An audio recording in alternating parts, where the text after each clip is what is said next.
Mesdames et messieurs, merci d'accueillir très chaleureusement le président du Sénégal, M. Bassirou Diomaye Faye.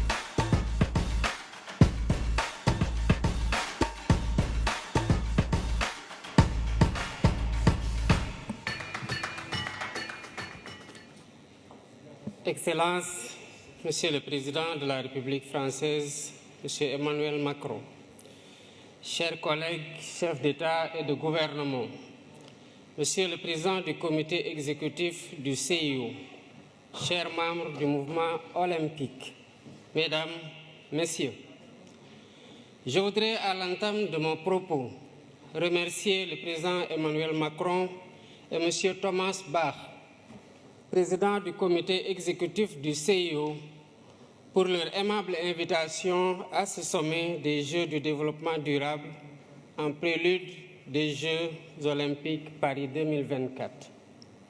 J'adresse à la France, pays hôte, et au mouvement olympique mes meilleurs vœux de succès pour ce rendez-vous de l'excellence sportive mondiale et de la fraternité humaine.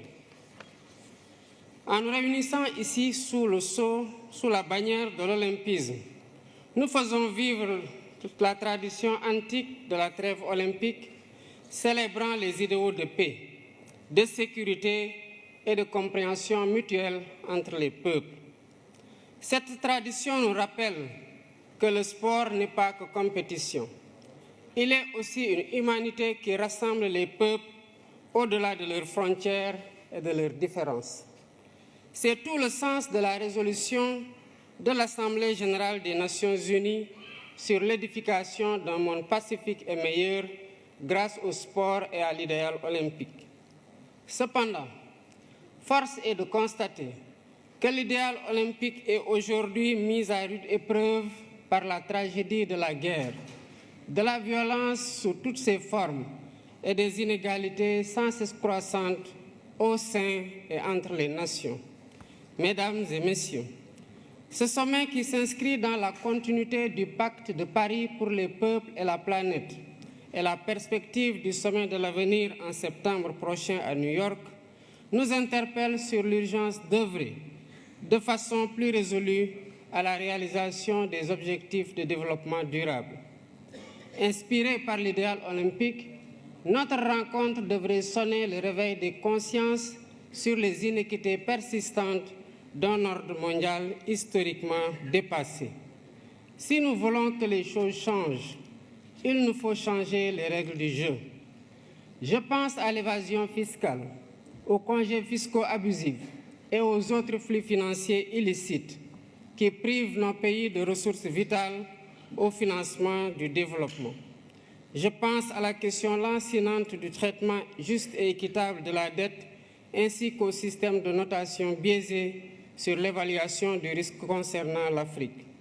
Je pense aux conditions inéquitables de la transition énergétique, quand certains partenaires interdisent le financement à l'étranger de sources d'énergie fossiles, y compris le gaz, alors qu'ils continuent d'utiliser eux-mêmes des sources beaucoup plus polluantes comme le charbon.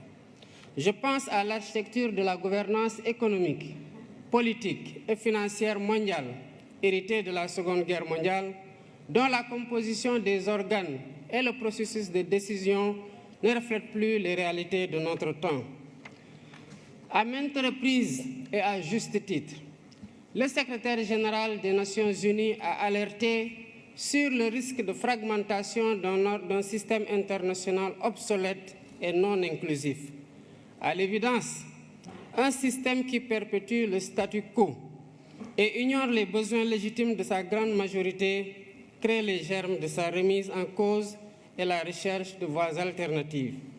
La mutation du groupe des BRICS en un sud global plus large montre à quel point le système international est contesté et combien il urge de le réformer pour le rendre plus inclusif, plus juste, plus transparent dans l'intérêt compris de tous.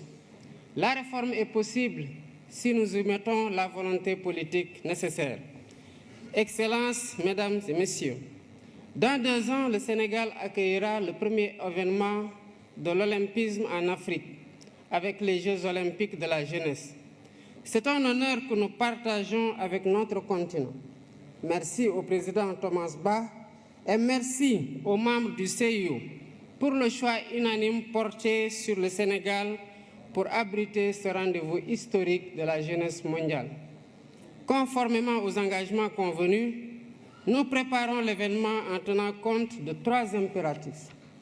D'abord, la co-construction entre l'État, le CIO et le Comité national d'organisation sous la conduite dynamique de M. Mamadou Diagne Ndiaye, président du Comité national olympique sportif sénégalais.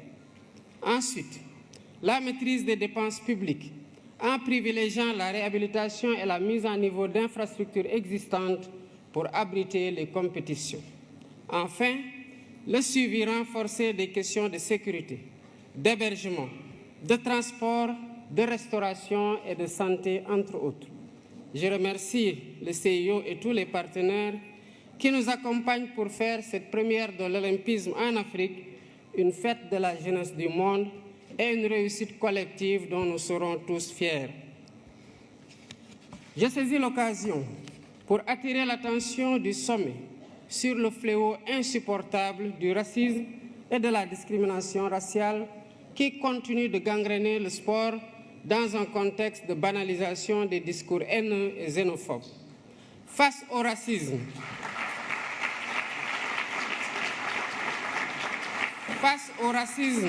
et à la discrimination raciale, nous devons rester debout et intransigeants. C'est ainsi que nous pourrons mieux protéger les valeurs cardinales de l'olympisme et célébrer ensemble sa magnifique devise « Citius, Altius, Fortius ». Je vous remercie de votre aimable attention. Mesdames et messieurs, merci d'accueillir très chaleureusement le président du Sénégal, M. Bassirou Diomaye Faye.